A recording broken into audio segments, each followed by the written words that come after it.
that your vote is representative of the community at large. Scott. Well, I mean, it's about being present and connected in the community. And if you look at my track record over the last 13 years, that's exactly what I've done. That's what a neighborhood association is about, making sure that, ideally as many people as possible are engaged and involved. And as a supervisor, it's your responsibility to be listening to people, talking to people, involved in the community, whether it's at a community meeting or being very proactive and going out to hear what people have to say. Now that doesn't mean that as a member of the board that you're just an empty vessel and everyone in the community votes and deposits, does surveys and you then spit out an answer based on that process. You have to show leadership as a member of the Board of Supervisors. But you have to do it in a collaborative way where you're talking to people and taking input from people. Rebecca. One thing I learned from Bevan, and I really learned it from Willie Brown, is you're not going to be everybody's friend. Being a supervisor takes courage.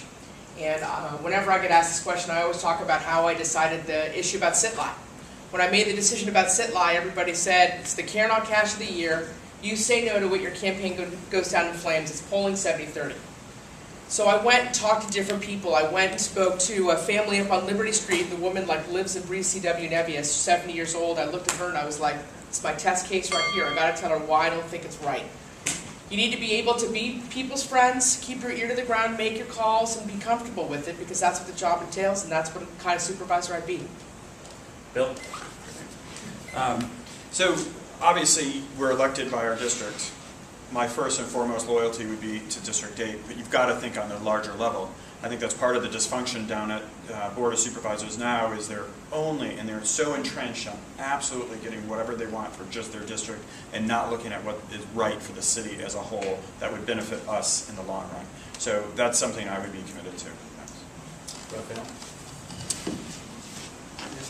I think one of the big challenges for elected officials is that there are so many people who help us to get elected and help us in so many ways, but often primarily financially. And then we walk in the door at City Hall and those people have instant access.